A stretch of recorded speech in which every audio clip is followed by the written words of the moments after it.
All right. Hey, it's Joel from the Hack Life, and I am here in San Francisco in the Egoscue Clinic with Angi Campos, the clinic director of the San Francisco Egoscue Method. Welcome to the show. Thank you. I'm so excited to be here, and it's a pleasure to be a part of this. I'm super excited. Yeah, thank you. And man, I'm so excited too because we just wrapped up like an hour just session that I can't wait to release the video and just probably talk about more into the podcast. Just talking about my mind is blown is like the easiest way to say it. Like there's just so many things that we unraveled and that you uncovered in, I mean, really just minutes. But yeah, anyways, um, welcome. I've been wanting to. So just real backtrack for the Egoscue method. A friend of mine gave me the book or told me you should read this book like 10 years ago. And that was how I first heard of it. And I found it, we were talking offline, I found it really interesting then. And then I reread it before doing this interview with you. And I just realized how much it made more sense now. From 10 years ago, what I know now about health, the body, movement, I'm like, holy cow, like I didn't really understand it, what he was saying back then. And now I do. And this stuff is powerful. It might even come off simple, but man, it makes sense.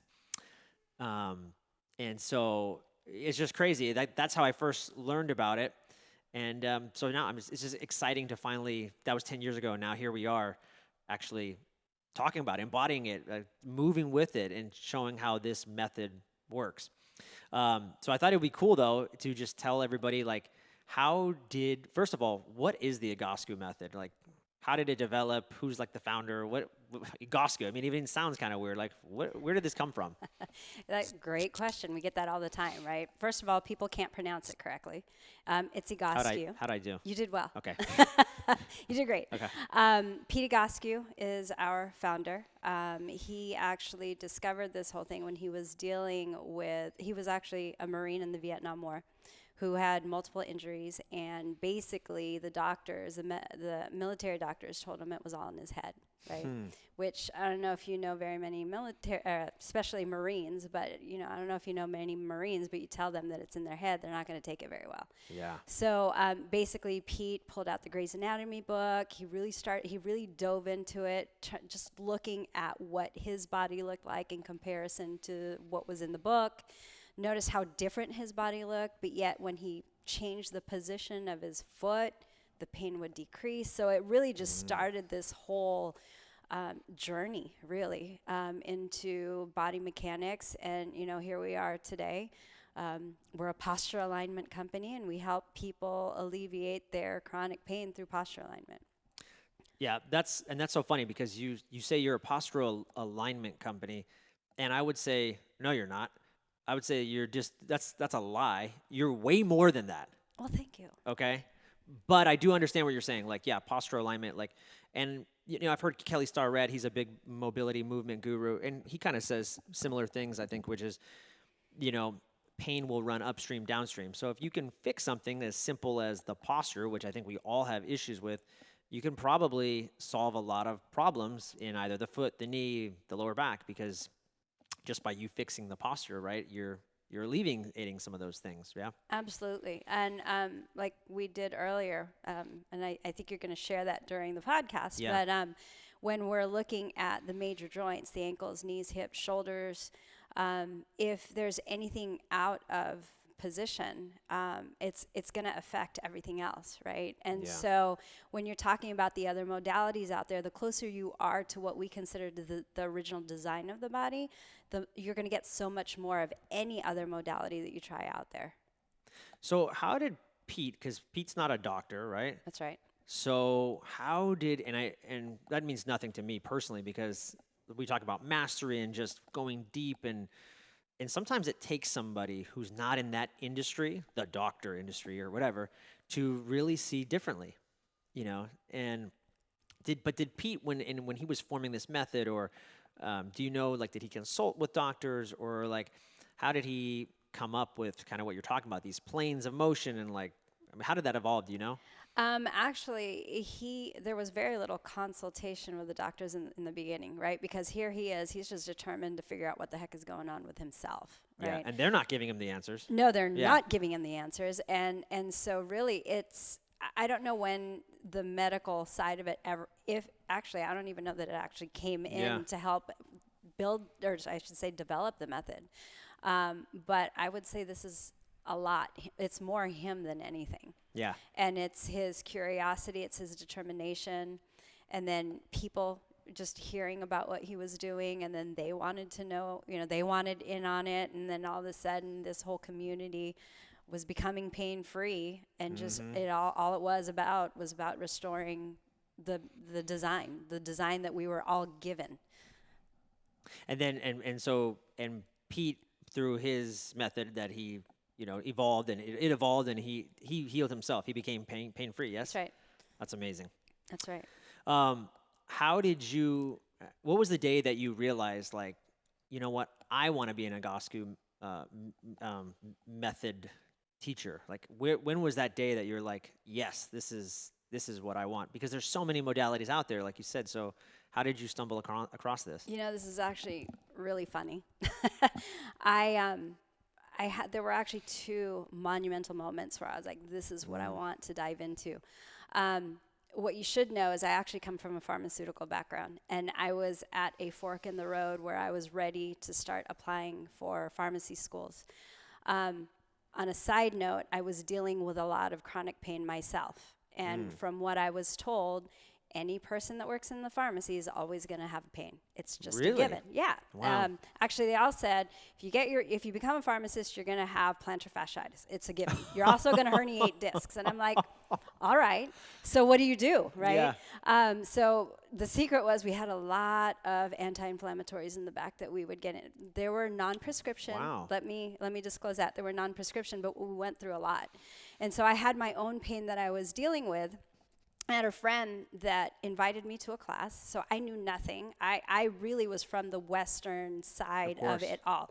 Medication, surgery, done, right? That's where I was at. So Amen. I know that. I know that feeling. Yeah. And so I attended a class, and I remember coming out of there, and there were two things that I felt. One was, why is it I feel taller? I don't get that. I don't get why I feel taller. The other thing that I felt was this flush of hot and cold that was just surging up and down my body.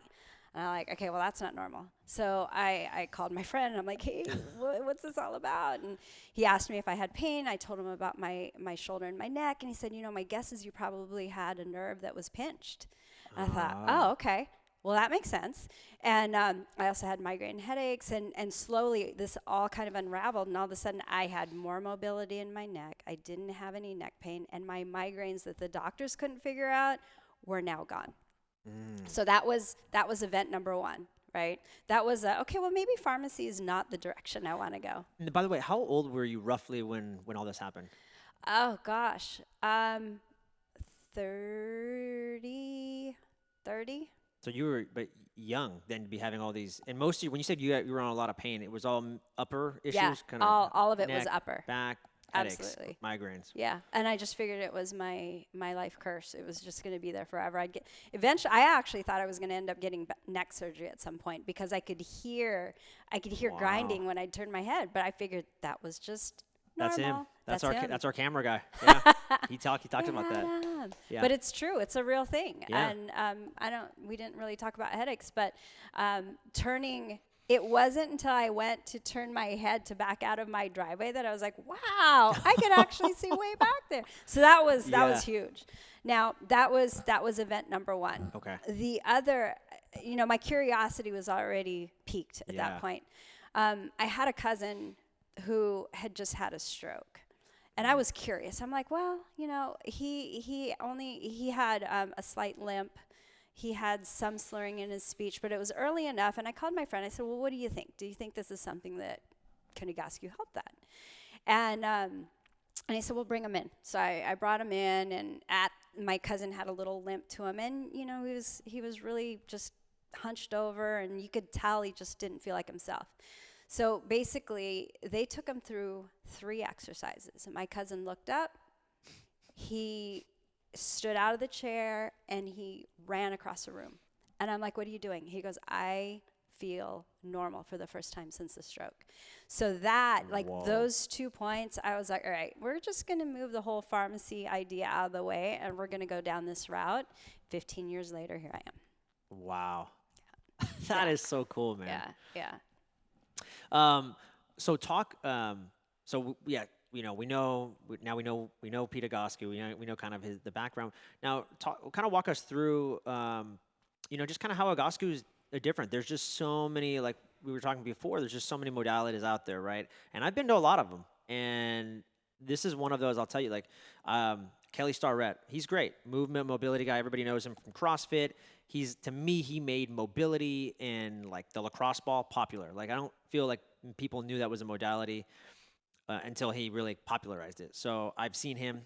I've been around many ART practitioners, active release therapy. They're great too. Just kind of walk us through, I guess, so how is Egoscue just different? Absolutely. We look at the entire body, right? We're looking at the person in front of us from head to toe, versus the person that comes in with back pain, where we don't just focus on the spot of the pain, kind of like what we did today, right? Yeah. Whereas I think a lot of, especially Western medicine, they're going to look at, they're going, if somebody has a herniated disc in their lower back, they're going to cortisone injections, medication, potentially surgery to help provide extra reinforcements around the discs. Egoscue, what we do is we take a bird's eye view of the body, and we go, okay, well, what is actually causing that disc to herniate? Because our discs are designed to herniate to protect the rest of the spine, right? And so, hooray that happened, but why did it happen? So we're looking at the foot position, we're looking at the knee position, we're looking at the hip position, the shoulder position. All of that matters, because if you don't address all of it together, you're not going to get the results that you're really looking for. And one word that you used earlier was just the simplicity of it all. And that's where I think a lot of people go, it's just too easy. I hear that all the time. It's just too easy. I can't believe that would make that big of a difference. But it does make a big difference, because the body can identify, like it knows where it's supposed to be. It just needs a little help. Yeah.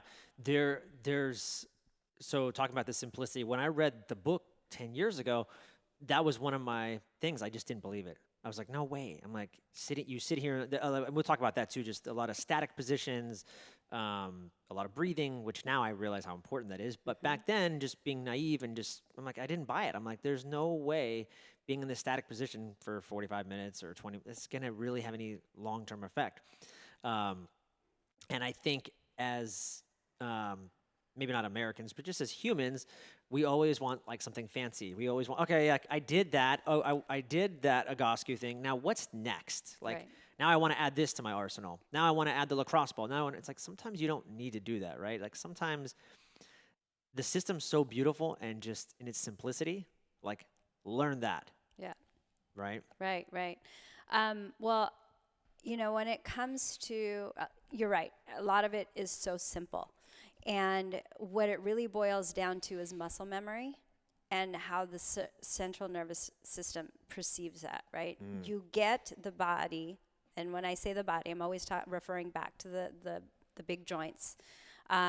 You get those into a neutral supportive position, everything else will follow, right? Then you could start to activate the muscles that you want to activate. Just by stretching things, that's not always going to happen. And by intentionally putting yourself into certain positions, there's a lot of thought that happens there. I don't want to be thinking about things all the time. I want to turn the light switch on in my muscles. Yes. That way they can hold me in the position that I need to be in. Something you said too just a moment ago about how we look at the whole body as an Egoscue practitioner. Right. And is something you said is like, hey, how the shoulder moves and why that could have a downstream effect. So what people don't know, and you should check out a video that we did just prior to me doing the podcast, is you did an evaluation on me and you had me walk and we did several evaluation metrics. You watched me walk, and one of the things you talked about was my shoulder overly kind of being forward and swaying, which was causing a downstream effect of how I was walking in my gait. You had me do one thing, which just help reset the shoulders back, and my walk and gait completely changed. That's right. So that's the power, I think, of like what you said, the methodology that you guys are using. Could you also just kind of talk to people that don't know, and I really would suggest they afterwards listen to the interview, they either find an Egoscue practitioner like yourself, and which is great because now you guys are doing via Zoom, so maybe we could talk about that, but or watch the video and just see how you did it. But before we talk about Zoom, could you talk about just kind of how when you analyze me, you know what, better yet, just talk about like I come in to see you. What is the evaluation process? And what I'm thinking about, those lines that are drawn and like show the different planes and how things are out of place. Sure. The evaluation process, well, let me tell you this, Joel. You walk in our door, our radar's on, right? We're looking, and most of the time we've seen what we need. But now it's time to help you understand and educate you what we see and why you're feeling what you're feeling, right? Yeah. So what we do is we take posture photos. We're looking for those major landmarks again, and I'm always going to bring those up, the ankles, knees, hips, shoulders. We need to make sure those are all stacked. We line everything up on our software, and then from what we see, we start to customize a program based off of your individual posture, right? You mentioned knee pain. Just because somebody else walks in my door with knee pain, that does not mean that they're going to get the same set of exercises that you're going to get. So we're basing all of our exercises that we put together are based off of the structure we see in front of us. And that's going to give us the most information. So after we take the pictures, after we go over the pictures with the client and help them really understand why they hurt, because they know where they hurt, right? Yes. You knew where you hurt. Yes. You just didn't know why that was all happening, right? Yeah. Then we'll take them out onto the floor and we'll actually start watching them walk, like how I watched you walk earlier. And when you were talking about that rotation, what happens with the upper body is it will always compensate for the hip, right? And we see that crisscross pattern that you were talking about earlier. So if a hip locks down, a lot of times the opposite shoulder will rotate forward to help facilitate movement. And that's one of the things that I identified when you were walking, but also actually, as soon as Adam brought the camera down to the floor, I caught your foot strike, right? You were landing on the outside of your foot, and you were coming off of the inner part of your big toe. And so these are all the things that we look at during our assessment process. After that, we take you into some functional tests. Yours was bending down to touch your toes. Right. Which looked lovely, by the way. Yeah. Yeah. I faked it well. You faked because it my so body well. has compensated. I figured out I can't do it correctly like you're supposed to. So I've developed compensating mechanisms to do this. And we all do that. Yeah. We all do that. And so after we take those tests, we're always gathering information on how we can format the best program for you. And then we take you out on the floor and we take you through your exercises. Yeah. And again, you have to watch the video that we did. It was amazing because you have my photos up on a screen, and then there's like certain planes of like where I should be and where I was not. And it was just great and I knew you were going to answer the questions because I knew your history and your background and you're knowledgeable. So I knew you were going to do it, but I'm like, Angie, tell me what you think's wrong with me. I just wanted to hear what you would say. And you're like, my guess is you have right knee pain. And I'm like, you are correct. So I have that typical cross syndrome that you were talking about. I actually have a left shoulder impingement that I think I injured a long, long time ago from snowboarding. That had like a type 3 tear, which is like the least tear you could have. Type 1 means you need surgery. So it was a type 3 tear.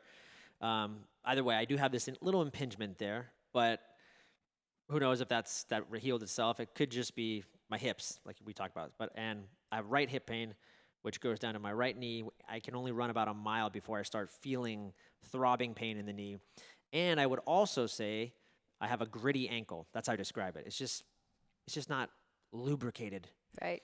So, yeah. And I mean, you saw that just on the photo, which was amazing. Again, mind-blowing.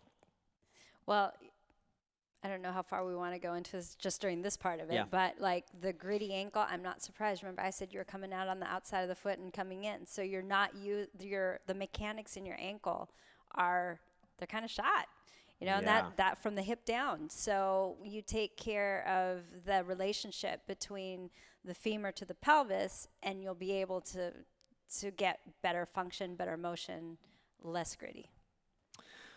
Talk to us about the exercises, what I think Egoscue calls E-cises. That's correct. Talk to us about just that and just kind of what's some of the principles. If I were to look at it just and I know from reading the book, I see a lot of static holds, a lot of long holds, and High repetitions. yeah. So talk to us like kind of what people can expect and maybe why it works. Yeah, of course. We do. I would say anyone that's taken a stretching class or yoga class may open up the book and kind of go, I've been there, done that. Yes. Right? Okay. But there's certain things that we focus on with our positions, right? Like one, downward dog's a perfect example. Mm-hmm. Okay. I've talked to many people in regards to yoga, and they're like, oh, it's such a great stretch on my calves. And I'm like, well, that's not what we're trying to do here, right? We want you to take your pelvis, and we want you to tip it forward, tipping your belly button down, so we can create a chain reaction all the way up your spine, right? So it's just, we're looking at it from a very different outlook. And with these little adjustments that we put into these basic exercises, it's like the game changer, right? So now this stretch that was just a stretch is actually now repositioning a thigh bone to the shoulder and reintroducing it to the shoulder up above. So there's so much more that we look at other than just the stretching. And when it comes to the long holds and the high repetitions, it takes about that much time for the compensatory patterns to let go and for the primary muscles, the ones that we're really trying to work, to actually turn on. That's why we're doing those long static holds. Correct. Wow. And do you think also, just what you said, is there any neurological as well? Are we repatterning or rewiring Absolutely. the brain? Absolutely. Like, hey, we're changing a pattern, and so by holding we're kind of building a new neural network? Absolutely. Okay. And the more you do the exercises, the more embedded that becomes, right? And so this muscle memory, right? All of that comes together, and you're able to hold this ideal position and just get back to what you want to do. Yeah. I wanted to, something you just mentioned right there, compensatory muscles. Yeah. So I've gone again to an active release therapy, an ART therapist, gone to many of them. They're great. Actually, I really find them to be great. Now, one of the things they've told me a lot is from their analysis and their testing, they say, Joel, you have a weak glute med. That is a weak glute medius. So we need to strengthen that, and then that's by turning that on, by activating it, kind of what you're talking about, activating it, we're going to create, by it being stronger, it's going to be activated and it's going to do its job. I will tell you something. I've been working out. So that was, let's say, 6 years ago. I went and saw an ART therapist. I do a lot of band resistance workouts. And what I do pretty much prior to every band resistance that includes, if I'm doing a squat day or a deadlift day, is I do exercises to activate the glute med. Needless to say, I still have right knee pain. So can you talk about, and I know Egoscue mentions it in his book, and when I was reading, I underlined it. He talks about like, it's not enough kind of like just to strengthen the weak muscles that are not activated, and I think he phrased it in a way that the compensatory muscles they'll still take over. Yeah. I can't remember how he said it. It was beautiful though. I don't remember the way he said it either. Sorry, Pete. However, if you remember what your photos look like, do you remember your I was trash. Your I hip? remember exactly. That's not what I'm saying. I'm just kidding. Your hips were really far. They were ahead of your ankle bone. Yeah, right? I was like pressing forward. That's right. And my ankles were back that way. It was pretty much like a sway back position. Yes. What somebody would consider sway back. So hips are forward, head is forward. So you're trying to strengthen your glute med standing. You're going to recruit your lower back. it's going to go straight into your lower back. You're going to strengthen your lower back muscles, which is really not what you're trying to do. Now, we take that same, we take your posture, we put you up against the wall, so you're now on that, we've loaded all of your joints directly on top of one another. Now your system can actually go, oh, okay, now we could turn the light switch on, and now we can access the glute med, and you're going to get so much more out of that. So you have to be in the right position to be able to turn on that light switch. That makes a lot of sense. So yeah, okay, Joel, you're in a bad position, but now you're activating your glute med. It's like there's nothing's happening. No, you're long term. If whatever you're doing, like one of the things that we have clients do is we'll have them squeeze their butt muscles, and it's actually kind of funny to watch because most of them are like, what? I don't know how to do that. And so you get their bodies, and sometimes you turn them slightly pigeon-toed, their pelvis tips forward, and all of a sudden, oh, there they are. Right, they were there the whole time. We just needed to have the pelvis over the ankle and the upper body over the shoulders, over the hips to allow that to happen. Yeah, yeah. I wanted to go back, actually. There's something else you mentioned, herniated discs. Yeah. When I was reading Pain Free, Pete Egoscue's book, he was talking about herniated disc, and he's like, big deal, herniated disc. Like that was, when you read it, he's just kind of like, okay, I don't care. He's like, I can heal that. And the way he phrased it was, it's muscles that cause the disc to herniate. So if all I have to do is change the muscle, then I can tell that muscle basically to put it back. Do you guys get a lot of success with people with herniated discs? Yeah. Absolutely. Yes. We see it all the time. And you know, when you're looking, remember bird's eye view, not just the disc. We're not looking at just the disc because that's the byproduct. But how did that happen? So when with our microscope, we'll say our Egoscue microscope, we're looking at everything, right? Yeah. Actually, microscope isn't great because that's small. Yeah. We're looking at it from a bigger picture. And so if we can train the muscles to, one, balance out the hip, take out the rotation in the upper body, that force that's coming on down on that disc it's not going to be there, right? Yeah. So then the disc, can it go all the way back in? Yeah. Can everything else get reabsorbed? Yeah. Yeah. But really, it's just about creating an environment for that disc to heal. Yeah. Wow. Yeah. So everything you just did for me in person today. Yeah. You guys, due to COVID-19 and everything, you guys are actually doing this via Zoom. Absolutely. Talk to me how that's working and what clients are seeing and why it still works, because I would think it wouldn't. Yeah, we have so many people that even pre-COVID, people are really hesitant to do that. No, it's just not the same. But I'll tell you what, we've been just as busy because we are able to continue to service our clients. We take photos. We're able to pull them up on Zoom. We're able to do screenshots and then load them into our software, just like we did today. Yeah. We don't need a big space when we're actually doing the exercises.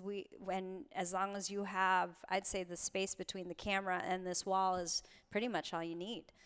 I've worked with people in their studios. I actually think I worked with somebody in their bathroom during COVID. But we don't need that much space. And being able to see them in their environment can make such a huge difference in their overall success of the execution of the exercises.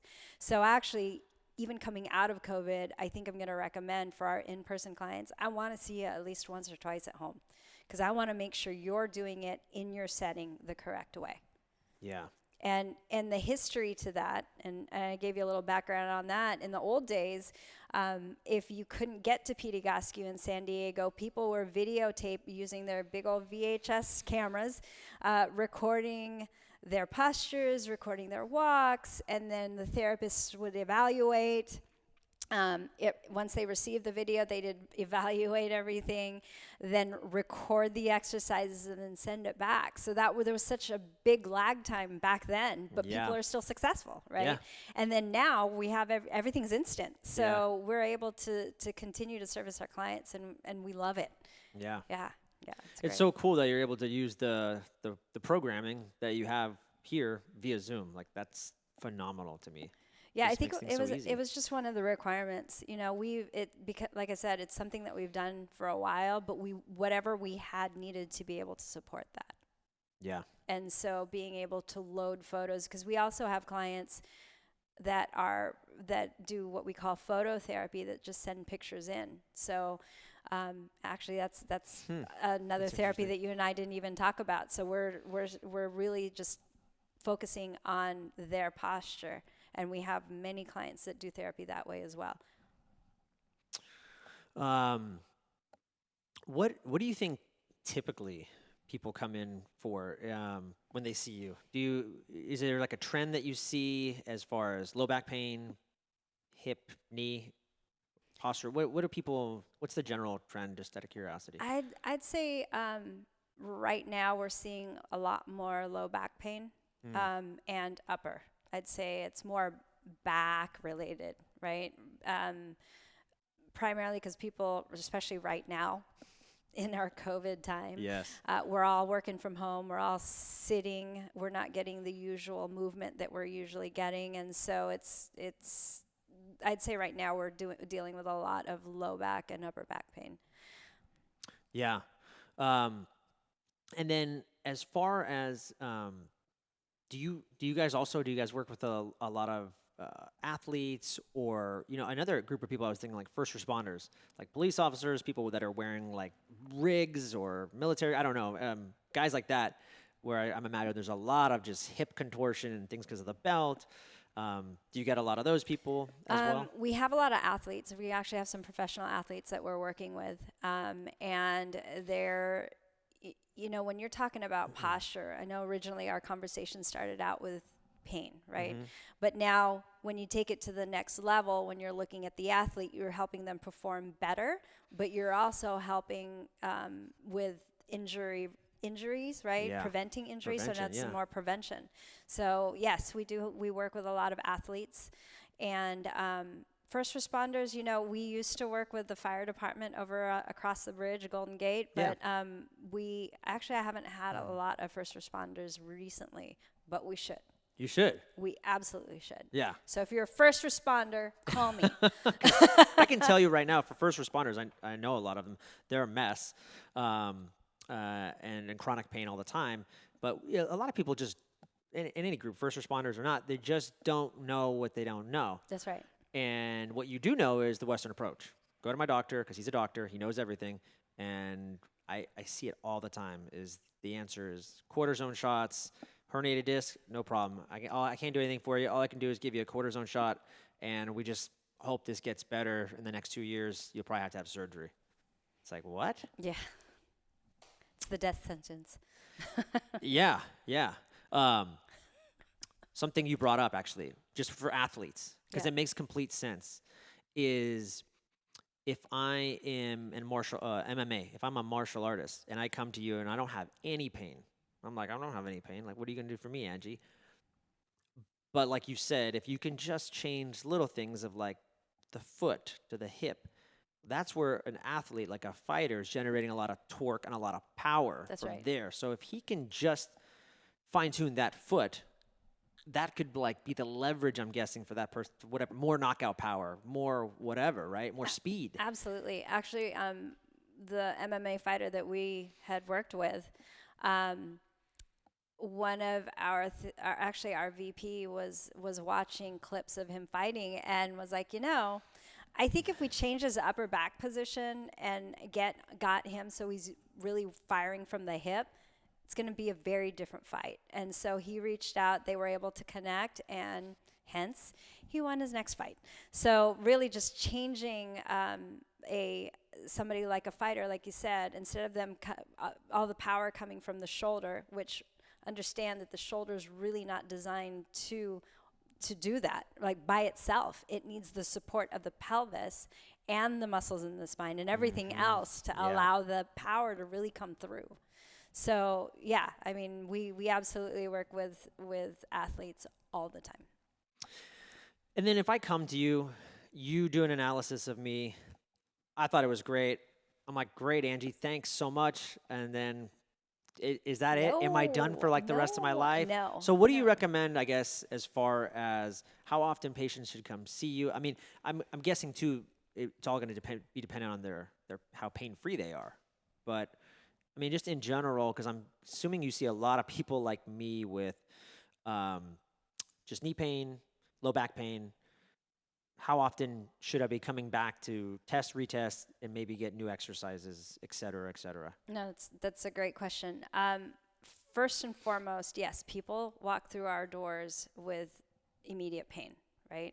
But when I sit down and when you with clients and you really start to educate them, you're like, this is a lifestyle change, right? We are absolutely going to fix your posture to alleviate that knee pain. But you want to make sure that you continue to check in with us because we want to make sure that you continue a healthy lifestyle. Yeah. People's goals change, right? Maybe you want to run a marathon all of a sudden, which you weren't doing before, or you want to do a triathlon. All these things that you may want to, like, goals change. Yeah. So they need to change with you.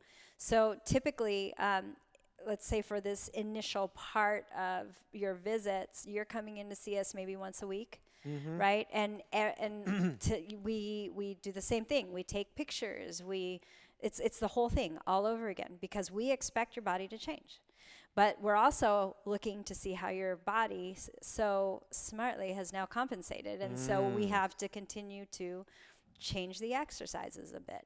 Right, sometimes we don't. Sometimes we do a full overhaul, but I'd say ideally we're trying to send you away with tools that will help keep you functional and healthy and pain-free. I have clients that have been with Egoscue for the last 10 years, right? But I don't see them that often. But they know. I have one gentleman from Sacramento that comes in every 3 months because he says, I'm just smart enough to know that I have to come in. I may not feel pain, but I want to make sure that I'm still in good alignment and that I'm not going to hurt myself.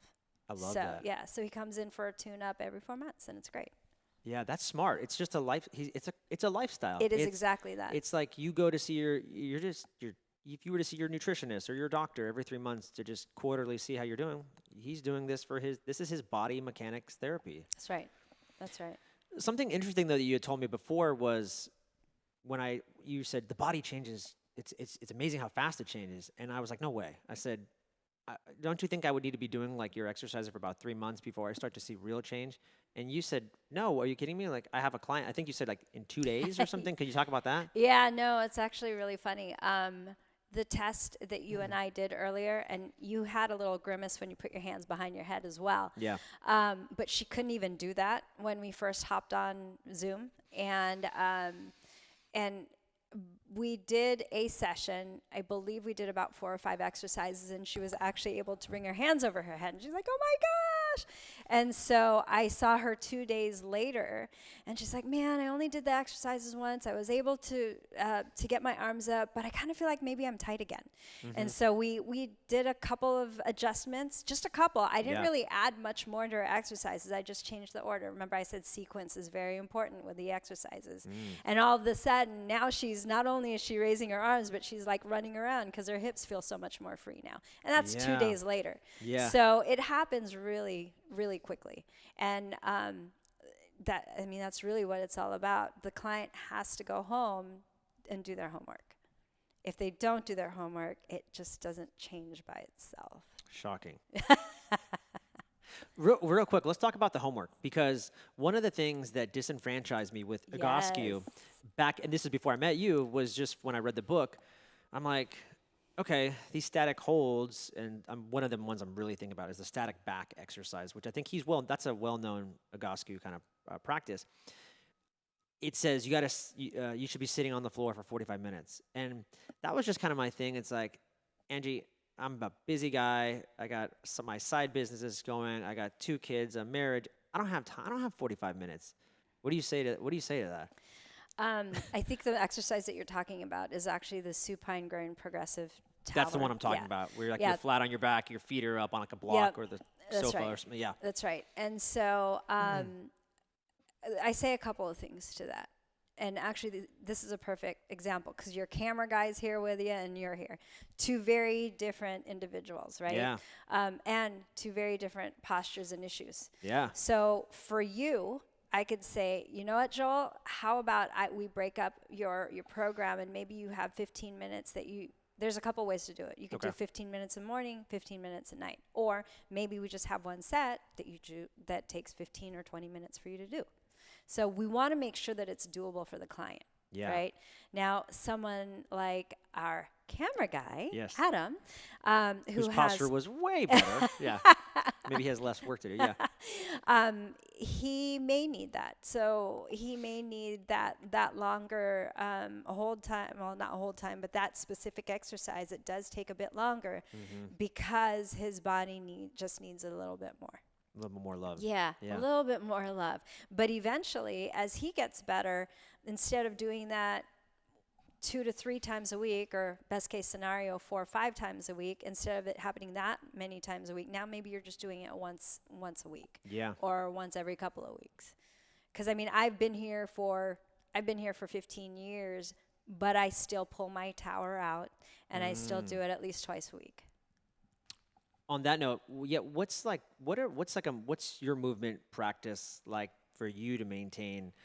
Now you've been doing it for 15 years, so it's different, but you must have a ritual or something that you practice in movement and mobility practice in your life. It's definitely a part of your life because you live and breathe it. So absolutely. Yeah. So what does that look like for you? Is it 15 minutes a day, or like, how do you? Are we talking pre-COVID or COVID? Sure, both. Yeah, actually, I'd be curious why it's changed. Well, yeah. I would say pre-COVID, I was all about getting up 4 o'clock in the morning, getting my cardio in. I love kickboxing. I love Zumba. Nice. I also do my HIIT routines all from home. Yeah. That was pre-COVID. That was just, it worked best for my schedule. And then pre-COVID, I just walk to work, right? Walk from the BART station to the clinic, and then my lunch hours would be me just walking all around the city. So I'd average about 15 to 18,000 steps on a work day. Yeah. COVID, not so much, right? Because now I'm literally getting up from my bed. I'm still doing my workout, but what I found myself doing was I do this little cardio lap around, and I don't know if you said that you might have seen Brian during one of his presentations, our VP, and he has his in-place running man that he does, throw in a couple of those, because my body wants to move. Yeah. And sitting in front of our bodies want to move. So during this whole time of COVID, I'm just making extra effort to make sure that I'm moving in between clients, going for that extra walk in the evening. But that, I'd say the core to it is really my workouts in the morning. Like, I have to have that. Yeah. Yeah, and today's my first day back in my commute phase, so it felt really nice. I looked at my BART stairs and I said, I'm back. I'm back. So, you crave movement. But in terms of like Egoscue specifically, how do you... Yes, how do you prioritize that? But I love the movement practice because I think we all need it. It's just so critically important. So important. When you move, not only there's just we know there's endorphins that are created. There's dopamine. There's a lot. Their metabolism. Yeah. Absolutely.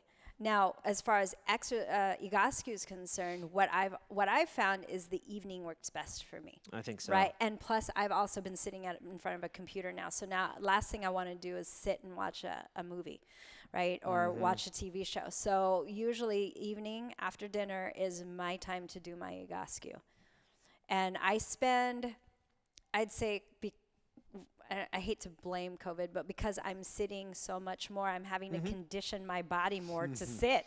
So I spend about 40 minutes. Wow. 5 to 6 days a week right now.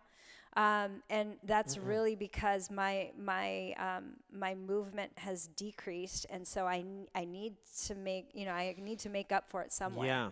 Right? So if I'm not moving as much, I need to make sure that I could restore my body back to its normal position and function through my exercise, my own Egoscue menu. Yeah, you need that opening and lengthening. Totally. Relaxation. Yeah. But I like what you said, because you said, like, you kind of were like down on yourself for COVID, but it's important that people hear that because we're all going through this. We all are going through this. And so to hear even someone like you who like this is what you live and breathe, like, yeah, I'm a human being. Like this happens, you know, and it's okay.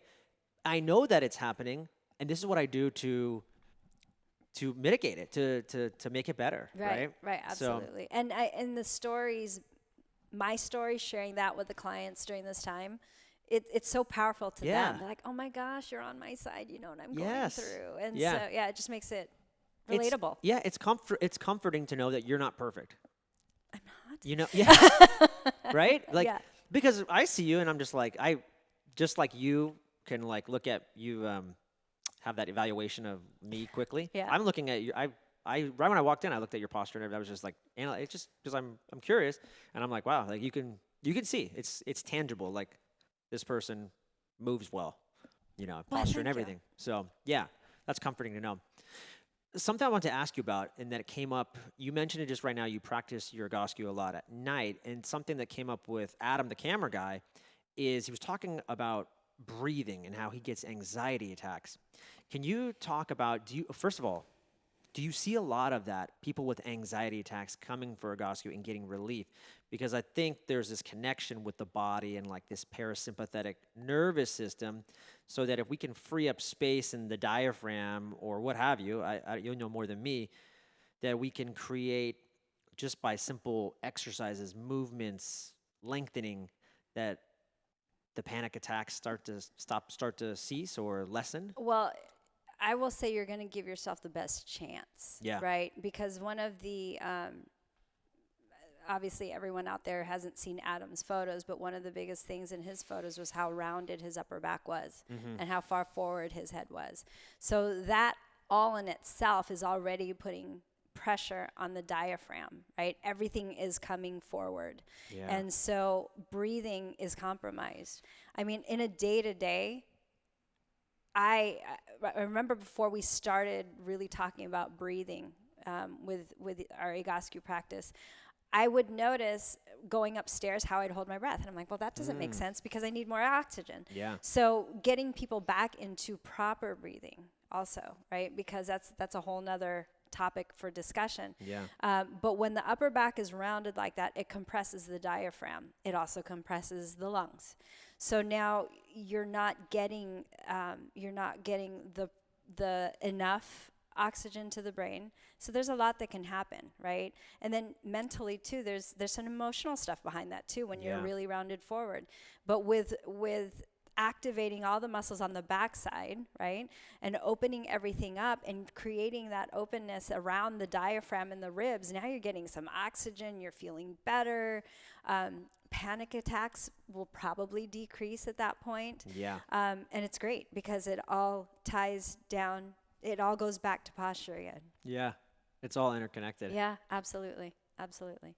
What are some stories that stick out for you, or just some like testimonials of just people like that you're just like, wow, like maybe I can't believe how like far this person came, or anything stick out? Well, there's a lot. Well, you've been doing this for 15 years, so. Yeah, I have. I'd say one, and I'd say it's more recent. Oh, wow. She attended one of our group consultations because we hold these sessions where we just go over the method. And she came in and she said, I came here today. I'm not sure if this is something that I want to do, but I have my hip replacement surgery scheduled in 4 weeks. So should I give it a try? And I'm like, that's totally up to you, right? Because I'm not here to say don't do the surgery. I'm only here to help provide information, help you understand where you're at. And so she said, okay, well, let's see, right? So I'd say we saw her every week leading up to the surgery date. And by the third week, her pain was decreasing, in the earlier weeks. But by week 3, she said, I think I'm going to push it off. And I said, all right. And then instead of pushing off and rescheduling, she actually canceled it. And so now Wow. I'm still seeing her. Actually, I'm seeing her about once a month now because she's doing so well. But she just wants to make sure that she continues to do well. And she's back to all of her activities. She's riding her bike. She's out walking the park. And so it's stories like Wow. that that's just like, it's about the warm fuzzy. And that's really what it is about for me. Yeah, that keeps you that keeps you going every day. Every day, every day. Because a story like that, some client like that's gonna walk in the next day, and it's like, that's why I do this. Absolutely. Yeah. And that's, that's your everyday person. I also have a hockey player that I was working with. He lives in the East Coast, but for him, he was in tears when he first walked in here. He said, "I'm so broken. Nobody knows what's going on with me." And now he's working out the way he wanted to work out before, or again, I should say, and he's playing hockey again. So when you give people that hope, it's amazing. Yeah. It is so freaking awesome. Yeah. That's so cool. Yeah. Um, if if we're doing Egoscue at home or anything like that, is there anything like that we need? I know I've seen like a lot of blocks and stuff that Egoscue will use. Yeah, is there anything that we need necessarily, or No. No? No, no, nope, nope, nope, nope, nope. I would say pretty much everything that we use can be, there are things that you can substitute at home. Okay. Yeah. So really I've had people use water bottles for pillows or blocks to put in between their knees, or ball up a sweatshirt, put that in between your knees. They can use the couches to prop their legs up on. But I'd say everything can be replicated. Very cool. Yeah. The really cool thing about all of this is I had such like my mind is blown. I'm serious. I've said that many times. My mind is blown today. I can't wait to embark on this journey because I really feel like it's going to help with all the issues that I have. But the really cool thing too is that, like, if I'm in New York or whatever, I can see Angi Campos via Zoom and get the same results. Like, that's pretty cool right now, I gotta say. So I need to insert this because I think Okay. it's so cool. I have a woman that I'm working with that lives in Africa.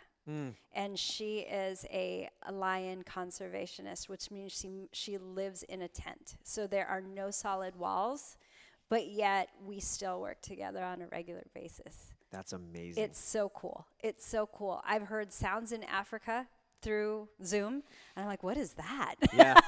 But I mean, the bottom line is I'm still able to provide her the therapy, even though she's in one of the most remote places that I've ever worked with anybody at, and she's still getting the results that she needs. So, it's just awesome. Yeah, so powerful. And on that note, it just reminds us like how connected we all are. Yeah. Like we're all just one in this world. And you forget how you think you're just so small.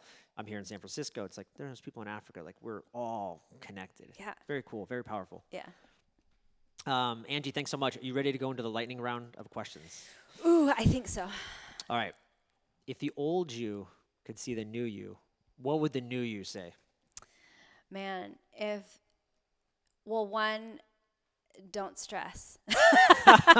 Don't stress because it really isn't going to matter in the end, right? Yeah. And I think the big thing is it will pass. Because in my earlier years, I was just so wound up. And I looking back now, I'm like, I'm so chill. I'm so much more chill now. And it doesn't matter. It will pass. Yeah. Yeah. I think that's one of the big things I'd say. I love that. But you probably had to go through those things to come out the other side to be chill. Oh, absolutely. You weren't always Oh chill. gosh, Yeah. no. A lot of deep My inner kids work. will tell you that. Yeah. My kids will tell you that. Yeah. What do you think were some choices that you made that made you who you are today? There were a lot. We all have a history, right? There were a lot, but I would say the biggest thing for today is at 38, I made a huge decision to change everything, right? It was probably one of the most lonely times in my life, but yet that time allowed for a lot of self-discovery. And I came out stronger and better at the end. So I would say that huge shift at 38 was like the big game changer for me. and just Yeah. it was like working with a new canvas, one that was more humble and more open to learning. Yeah, it's incredible because we were talking before about kind of what you're going through at 38 offline. And one of the things I said just when I was listening to your story, I was like, yeah, wow, like that was a tough time for you, but it was a moment in your life where you chose to go deep. You chose to self reflect. You chose to just, how can I become more and like really question and be curious about like what's everything that's going around me Yeah. instead of just caving in or just, it's always going to be this way. You know, I can't do any. I'm helpless. I can't do anything. No, that I don't think that's in my DNA. Yeah. But I'm also surrounded with a very supportive family, and so they came out when I needed them to. So Yeah. I think a combination of just my willingness to dive deep, but also to have the people around and actually work too. You know, that's one of the great things about Egoscue is we are such a huge knit family. Yeah. And there are times when we have to hide the logo and really just go family. And this is the person that's talking to you, not your coworker. Yeah. But it's nice to have those people Yeah. around that you can reach out to. Yeah. You're surrounded by good people here. We know that. Yeah. Yeah. Yeah. Yeah. That's important. When in terms of like physical rehab or just wellness and health, is there anybody that you follow, you know, or inspires you today that you're? You know, well, Pete Egoscue, of course. Yeah. And that's not just because this is what I do. It's also because where I've been to where I am today. Yeah. I will say that Dave Asprey, I've definitely been more curious about that more recently. And then as I hit my later 40s, things are changing. I thought you were like 38 still. No, Okay. no, that was a while ago. Yeah. But you know, there's other changes that are starting to happen. So just having the ability to look into other places other than, okay, well, here's your hormone replacement, it's so refreshing to know that there's other things out there. Yeah. So I would say that just incorporating more of Dave Asprey's philosophies into my own lifestyle. That's where I'm going next. Yeah. But yeah, I mean, I would say that also. Oh my gosh, why did I just totally draw a blank? Dave Asprey, Pete Egoscue, anybody else that came to mind? Yeah, there is, but like right now, I'm just totally blank. It'll come back to you. Yeah, well. Yeah. Are there any like other?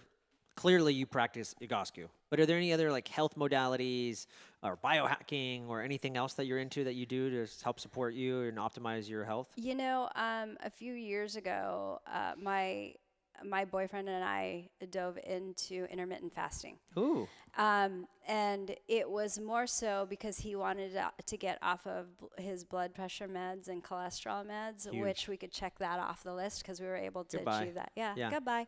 So I would say that's the main one that I do practice that daily. The gratitude That's journal. great. I love that. It's so good. It's so good. And especially right now Yeah. in this time in the gratitude walks, all Yeah. those things are so important right now to help lift and keep you up, right? Yeah. The days I don't do the gratitude journal are noticeable. Oh yeah, Yeah. for sure. Because then you tend to wander a little bit. Yeah. I come off my path for sure. Oh yeah. Yeah. So I'd say those are the big things that I've incorporated. But I'm not done because I'm constantly changing and evolving. And like I Yeah. said, in this next chapter of my life, I need to make sure that I have stuff that's going to help support the next chapter. Yeah. Need that. Yes. You know, I'm a big person in like rituals and stuff. You mentioned a lot already as far as intermittent fasting, gratitude journaling, and then just your movement practice. Anything else though that I think you probably covered it all, right? Any other rituals that I'm a big ritual hacks or things Yeah. that No, like I to would do, say that skincare is. I'm going to put Oh. the vanity out there No, too, no, that's because important. like I This say, is skincare is a big deal too, especially with the sun damage that we're so. yeah, my wife prone does like to. masks every night. Does she? So yeah. Do you? No, I just it's not that I don't want to. I just like right now, I'm being exposed to something new. Yeah. Right now, I just don't think I need it in my life. Right. But right. I'm sure someone would be like, "You do need it, and this is why." And that's it. I'm very meticulous about my skin at night because I want to make sure, Yes. I want to grow old gracefully. You know what I Yes. mean? I'm moving. I'm going to Yes. continue to move, but I also want to just let everything else do what it wants to do. Yeah. You know, I have a few more whites in there, and I'm super excited. My kids know it, so Yeah. I just want to make sure that everything is where it needs to be. Love it. Yeah. I'm a big reader. Any books, 1 to 3 books that just impacted you a lot, or that you would recommend, like people should go out and read these? Well, the 4 Agreements, Mm. that's a big one for me. Yeah. That came during the dark time for sure. Yeah. I would say the 5 Languages of Love are a big one for Yeah. me. As you could tell, I'm a very Touch is touch your love language, or? It is now. So that Interesting. evolved. Yeah, Yeah. it wasn't before, but it definitely is now. And time is the yeah. secondary one. And then Pain Free, of course. Yeah. I think everyone needs to read Pain Free. But I'm not a huge reader. Yeah. Which is, again, something that I want to do more of. Yeah. So those are my 3. Those are huge, though. Are you a big Audible book person? Because I know people that don't like to read. Sometimes they find. I'm not an auditory person. I'm not either. I need the 2 together. So if there's Me too. visual stimulation, remember maybe you don't, but in the old days you had like the cassette tape running while you had the paper book going. Yeah. That was my gig right there. Yeah. That was your jam. That was Yeah. my jam. That Yeah. was my jam. Angie, thank you so much. Of Last but not course. least, where can people find you? Well, we can be found on our website, theegoscuemethod.com. We can also, we're right at Union Square, so Beautiful, we're downtown, super yeah. easily accessible. But phone number to reach us at is 415-391-3336, and we can also be reached I could be reached at Angi@egoscue.com. Awesome. Thank you so much, Angi Campos from the course. Egoscue Method, San Francisco. Yeah, of course. Thanks. Can I add something? Please. You know, just for viewing the video and listening to the podcast, I invite you to give us a call and get your own postural assessment, because they're no charge. Oh, wow, Just I didn't know that. mention Joel's name, and Boom. there'll really be no charge. But yeah, just give me a call. I'd be happy to help you out, answer any questions. I have, there's Kayla and myself, and we have Tyler that help us out over here in San Francisco, and we'd be happy to talk to you. That's So, great. yeah, Thank you, give us a Angie. ring. That's awesome. Of Seriously. course, of Thanks. course. My pleasure.